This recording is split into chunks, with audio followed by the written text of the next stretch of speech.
Good morning, good morning, good morning, good morning. Let's wake up. Wake up, wake up, wake up. Get that coffee in. Get that coffee. I already had mine. Let's talk with my boy last night, and he was like, yo, you got to do this. In reference to what I went through. So basically, we're going to start with cause of action. Like this leak release, yo. And the cause of action is based on what they brought me to 40 Rectal for. But we're going to start at the beginning. See, in the beginning, we're going to bring up the fact of how they had to deny something, how they had to hide something. Okay, this is how the machine works, for real. So let's go back to that date of July 17th when old boy took and he used his vehicle in a reckless endangerment manner towards me, and basically put my life and liberty in his hands, in a threatening manner.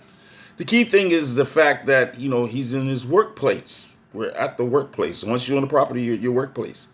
So the use of his vehicle in a threatening manner comes to the point of, okay, let's say right off top, you violated corporate compliance policy under threat and coercion. Okay, basically under intimidation, which brings about threat and coercion, which is 13560. Okay, now of the penal law code. We're going to also go up to 1212 of the New York State traffic law, which brings about reckless endangerment. All right, reckless driving. Then we're going to go to the 12020 on recklessness on the penal law code. Then we're going to go to the mere fact that when he came in, he pulled his vehicle to the side and waited for me. That would be stalking. We could use that too as well. But you're an employee, right? Got a badge. Director's level. So that would bring about 19500 official misconduct. You're an employee. 2020. Okay. That's basically the liability coming in. Okay. We're going to go to 2025 because you're an officer or employee and you work for a corporation or organization. 2025, baby. Both of those are the penal law code. So the fact is, I had to report the incident as quick as possible to my supervision. So upon my return, I reported it to my captains. I reported to my 201 captain. Well, she was actually 203 captain. And reported to her what took place. And she was like, you know your job, document it, put it in your memo book. And I did that. She then related it to the tour 2 captain. Before the end of my tour, he came to my post and he said, what happened? And he said, okay, this is what you're going to do. They did their job. They did it thoroughly. They told me, okay, now that you reported to us, you have to go upstairs to human resources and report it to the EEO in reference to what he did. So people would say that's not an EEO matter. And I'm like, yes, it is, because they said it was. What definitely made it an EEO matter was when, upon my return, he said, don't allow him to park his vehicle in the paid parking lot. I was already parking it for 2 years and a month before you was even hired. And the incident you did on July 17th, let's go back. You was hired April, what? In this 2008. And this happened July 17th, 2008. As a new employee, you're on probation for a year. Well, a year. So even though you had the juice under that cronyism, you still violated the employer's personnel rules and regulations. You supposed to be gone because it's under, what is that, 5.2.3? Any type of gross misconduct. Yeah, you're gone. You're separated immediately. So this falls back on the, let's go to the respondent superiors. Let's go to the executive director. Let's go to human resources. Let's go to the EEO, or acting EEO, because I found out that she wasn't a certified EEO. So who was negligent in their official duties? And then how did they cover everything up? Not conducting an investigation, not informing the corporate compliance officer, because once you inform the corporate compliance officer will inform DOI, who wasn't doing what they're supposed to do. Not a problem. You got to check. You showed up to work. You got to do it. You don't do it, you get out. If we got to go another way to get you, got to get you. Got to get you. If I was obligated to my job to, conduct arrest in the whole 9 yards, follow policy and procedure, you're obligated to your job. The key thing is that they pride off for us not knowing. This will bring in the fact of how we are infants, minors, and legalese, because you don't know until you start doing your research. And then you learn about Mayoral Order 16, which states that all city employees are obligated. Not only do Mayoral Order 16 for the city of New York has this, but the state has one too. You are obligated to report corruption. Obligated. And if you don't do so, then you can face disciplinary actions. Yes, this is mandatory. So we look at those that didn't report it and was like, you know what, we're going to work with him. The hell with this guy. We're going to work with him. And, we're going to deal with this new guy. Not a problem. I was vested. That's 5 years or more. I was already vested. Not a problem. Nobody want to do your job? No problem. We go to 40 Rector, and the judge, she even knew it was corrupt. She had to put her head down. And she put her head down, was like, you need to resign. Negative. They broke too many laws. I already knew they broke too many laws. So since you broke these laws, let the pieces fall as they may. This is chess, not checkers. So, as you form that machine, and you put me in this place, I'm going to sit up and do what my mother used to do. Read, write, with understanding. You failed to realize, as a law enforcement officer of the city of New York, how much more are you doing than we do? Really? Oh, I'm a lawyer. You're a lawyer, so you read a good book. You went to school, you read a good book, right? You have something which is called canons, am I correct? You have something which is called Canons 9, am I correct? Under Canons 9, you are to avoid any form of impropriety, or even the appearance of an impropriety. Right? Under New York State Judicial Code of Conduct, Part 1200, the mere fact that supervisor submitted an instrument for filing on the record with false written statement constitutes an impropriety. As my representing union lawyer or union representative or union grievance coordinator who's a litigations attorney, you were supposed to say that's a little impropriety. That's going nowhere. You should have also said under Civil Service Law Section 75B, this goes nowhere because of the actions of the dirty director from the gate. Nowhere. For you to go anywhere with these actions, it would constitute improper governmental actions. Yeah. So you're filing false documents, right? You're going to continue with filing these false documents, right? Based on the fact that you known or reason to believe have known not to do such an action, right? Great. So when you file these false actions, you're now moving on to 19500 05? What's 19500.05? Would that be obstruction governmental administration? You didn't follow policy and procedures, Renat. Would that be obstruction governmental administration?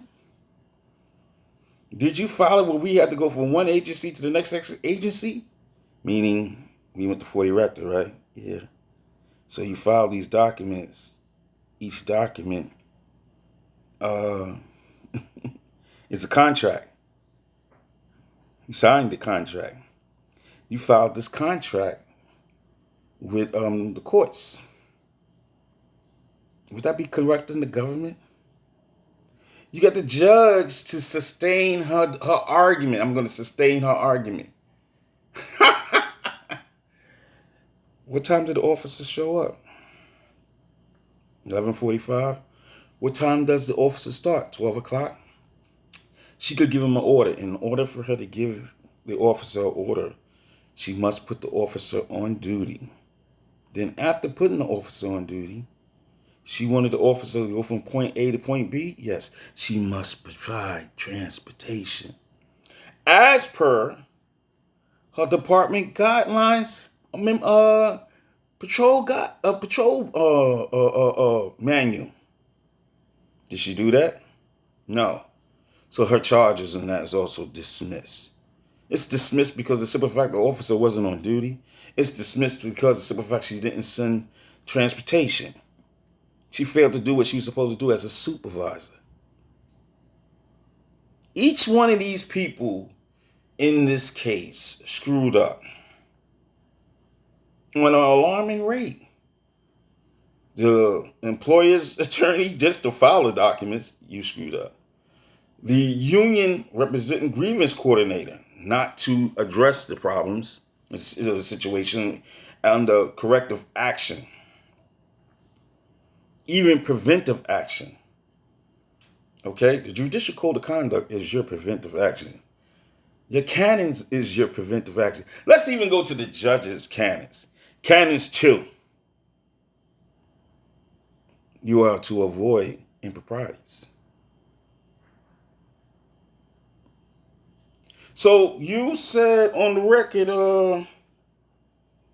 your decision is due to do what? You filed that on the record. Am I correct? Let's go to this fact. A court is a ship. All of those that's on the ship are agents of the ship. Let's go to the next fact. The mere appearance of an impropriety is like torpedoing the ship while it's docked. There's no way the ship can go out at sea to current sea when there's a torpedo hole in the ship. Now let's look at all the facts and all the things you're screwed up on. So many. I got the other supervisors in this too who screwed up. There's so many holes in this ship. There's no way whatsoever this ship shall sail. So on that note, which brings about the mere appearance of an impropriety, which brings about violations of due process under the U.S. 5th and 14th Amendment, which brings about fundamental rights of due process. If I could show that you violated the smallest part of due process under the substantial and substantive rights, it's all vetoed. Vetoed. We don't got to show you by just talking the game. We could show you by documentation on the Constitution. We could show you by Black's Law Dictionary. I love the fact how the judge was like, I'm going to use this case law. I'm going to use that case law. You can only use case law when they both is exactly the same. Don't bring in under burden of proof, under civil law. or civil jurisdiction, because under burden of proof means that it has the same characteristics. But is it the exact same? So in that case that you use, did the director use his car in a threatening manner towards 3 officers under his command? No, he didn't. Did the director have people in management void out the complaint? No, he didn't. Did the director, let's go there. Did that employer in that case have the union delay the process of appeals? No. This case was ugly from the gate because they knew they screwed up so bad. And it's really nothing to me because the simple fact it's on the record. It's on the record. You screwed up so bad. It's on the record. Let's look at how many people are being separated or trying to run for retirement. You do know there's such thing as a rescinding of retirement, right? Let's go to the union. Let's go to the union. And the union's fiduciary. What is their fiduciary duty in representation of you? Under that signed contract agreement, you see the other unions will try to come in and they want to represent you. And this union is like, no, we ain't giving you the chance to come in. You're not representing them. That's our deal. We're going to represent them. So if you're going to represent us, let's represent us properly. I look at how many people you let suffer, lose their jobs, wrongfully taken away from them, destroy their lives in the whole 9 yards. In some sense, I'm glad you did this to me, which gave me a time to self-educate myself daily, every day. See, you continue your path in what you was doing. There was officers coming to me as you continue your path in what you was doing. And all I did was sit there and study what you did. How you violated rules, regulations, and laws. And it all started from the beginning. Number one, with the dirty director. You knew he was a screw up in the whole 9 yards. But you allow him to reign for 8 years. So in that 8-year period, how many people was wrongfully suspended and wrongfully terminated? This is one facility. Oh, the bad part. Let's get to the real bad part. Ready? The president of the union is from that same facility.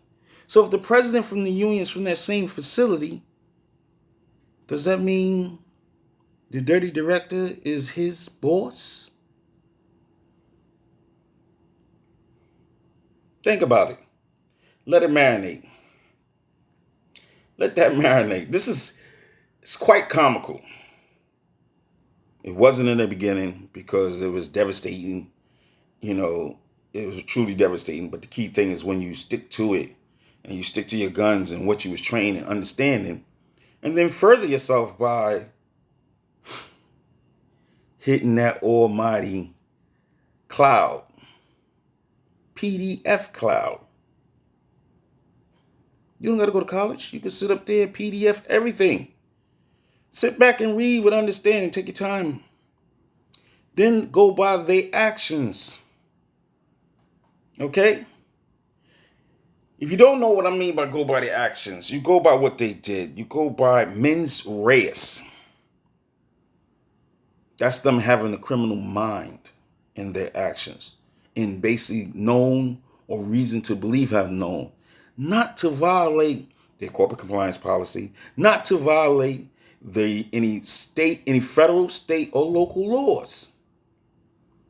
The big wig is the Mayoral Order 16, which states that if anybody comes to them and reports any illegal activity in the whole 9 yards, or they have a case of compliance issues, they are to report it to DOI.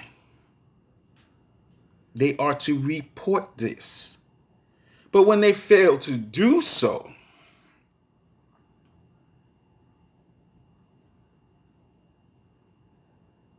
Is it becoming criminal? If not criminal, it's coming to a point where you failed to do what you were supposed to do or what you were sworn to do as a city employee. So that's ground for the separation, or if not separation, at least some type of disciplinary actions. Some type of disciplinary actions. It's funny how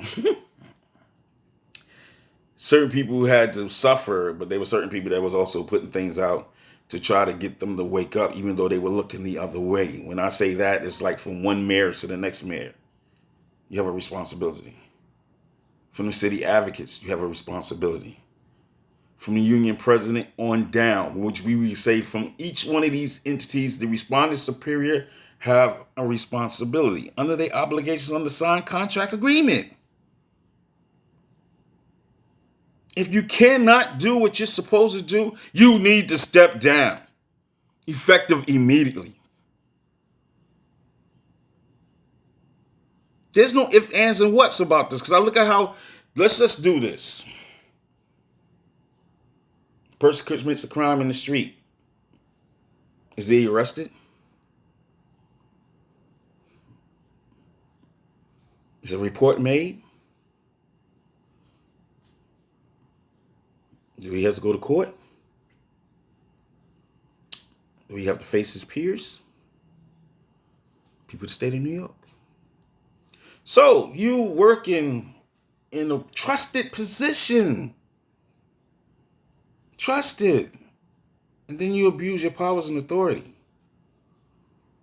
Blatantly. Like, I could just do this. You're nothing. You're nothing. Let me help you out. Today's world is totally different from yesterday's world. Yesterday's world, they didn't have the stuff and they didn't have the opportunity nor the tools to gather this information to use in their best interest, where they had to hire that agent, that lawyer, who swore oath, and trust me, I know your oath, under that 13th Amendment. Okay? Wherein the interest of the party that you're representing is on the far, far end. If you're not going to represent me properly, why even get into bed?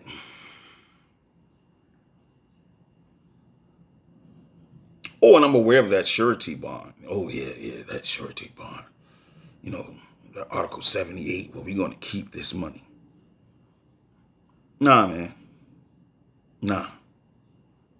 You know, in every entity, every business, organization, in the whole 9 yards, they always have what we call is corrective and preventive action. When it's actually preventive and corrective action. So the preventive thing would be, once you're hired, they would give you documents of the corporate compliance policy, which is the employee's handbook. And it's basically telling you your do's and don'ts. Now, that's the preventive action. But now when you screw up, they have something which is called corrective action, which is the disciplinary actions and the disciplinary procedure. The mere fact that they didn't follow any disciplinary procedure in the interests of the officer who filed the complaint first, and then they allowed the director to bring up charges that he caused. We're going to get you for excessive lateness. The excessive lateness was caused because the director gave a directive to the officers at Park Avenue Gate and to the parking management not to let the officer in his assigned parking, this is assigned parking lot. What was your cause and reason for that? What do you like to know? Especially when the officer parks on tour 1, late at night. There's nobody in the parking lot. You can count how many cars. It's about 5 or 6 cars in the parking lot. How many cars is held in that parking lot per day? Is it 100? If it's 50 and there's only 5 cars at night, come on now, that's 45 openings. If it's 25 and there's only 5 cars parking at night, that's 20 opens. If it's 100, I'm going to say 10 cars parking at night, and it's 100. That's 90 openings. If it's 200 that fits in that area, you got to boost it up and say that's 20. But come on now. That's 180 openings. What was your cause and reason for such harassment? And then let's go even further. What was the cause and reason for labor relations and the EEO, human resources, to basically ignore it? That's something you don't ignore. Because once it was reported to the captains, and the captain said, because when the officer comes there, yeah, how can I help you? I was sent here by my captains and that, such a place. I'm here to file a complaint. Okay, you're taking the complaint. You do remember it says that the officer or the employee can give you a verbal complaint or a written statement. It is your job responsibility to document the incident as a EEO for human resources. What really gets me is how did the EEO for human resources from North Brooklyn Health Network get up to Lincoln Hospital and became a human resources director? How is that? Come on now. The corruption got to go. It's got to go. Sorry. No more parachutes. The parachutes got to go. So what? You wanted to look out for your buddy. My captains told me. He told me. He said, what happened to you was bias. And you got to file a complaint for bias, because he said he went to a hearing and he said that they talked about me in my case. But they didn't want to address the case because they was more worried about me trying to sue them than actually contacting me and say, Officer Harriet, can we talk to you in reference to the situation? How can we smooth this out? I'd have talked. It's not about greed. I would have talked. It's not about greed. Some people, they'll be like, no, I want to sue. I want to get millions and millions and millions. No, it's not about that. It's not about that. It's about the corrective action. And as long as we take and do the corrective action, we prevent it from happening again. That's the key. So that our system can run freely from this nonsense. We got so much people working in city service or in civil service that abuses their powers and authority. I could do whatever, And the bad part about it is we have people in key positions that just take and say, just look the other way. It's bad. And then here's the next one. As far as representation, they delayed everything. It's incredible how they delayed it.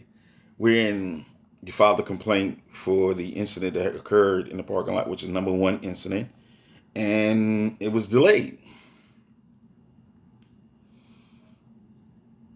But their complaints and their charges, their fraudulent charges, were filed, and it wasn't delayed. Let's take the one incident in the 124. Where the sergeant, after he was embarrassed because of the lieutenant screamed at him, he turns and screams at the officer like he think the officer is his child. You don't have the right to scream at nobody in no tone. So when the officer replies back to the sergeant in the same tone, oh, now the officer's being boisterous? No. Just because you have title doesn't give you a right to talk to anybody in that tone of disrespect. If she talked to you in that tone of disrespect, as a real supervisor, you're supposed to say, Officer, hurry up, please remove yourself for a moment. Lock the door like you usually do, and speak in conference between the two of y'all. Because truthfully, the lieutenant's position is an in-house position. Civil service law. It's an in-house. So don't talk to me like that. Don't ever talk to me like that. You're not above me nor beneath me. Don't talk to me like that. That's what he should address it with. But did he do it? No. I'm going to scream at the officer because I want to see. No, hell no. Then you're going to try to get Officer Maxwell to try to lie. Yeah, we need you to say he cussed.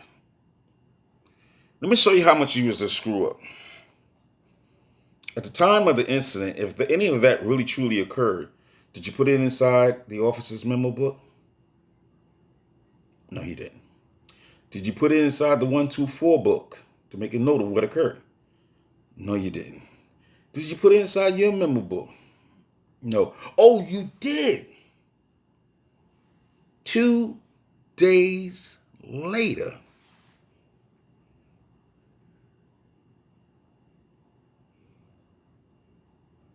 Is that an act of a supervisor or somebody trying to make up a story? And then the judge, that administrative law judge, wanted to follow along with you, like, yeah, well, I believe. You're an idiot, you believe. So I pulled out the impropriety. How does it feel to be, I'm a judge, and you're made to look like an idiot by them by following their lies? How many times have you done this to a person?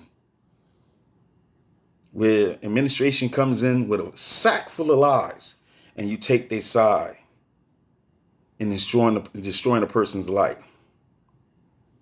How many times have you done that? Aren't you supposed to be impartial? Seems like you're more like one-sided. Oh, I'm going by his history. There was a bunch of nuts there. Good thing was I worked at bridges and tunnels, and I worked as a special patrolman in Queens. They had none of the stuff these guys had. None of it. None of it. Every day you come in there was a new deal. You get these administrators coming in, and they're working in position and of authority, and they act like it's their own private security company. I could do what the hell I want to do. If it was up to me,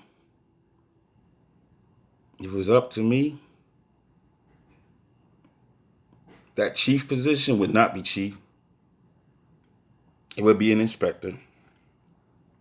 The chief position would go to the chiefs to run around and do inspections on each facility. They would do that. They would go and just check on each facility to make sure everything is running right, make sure the officers and everything is adequate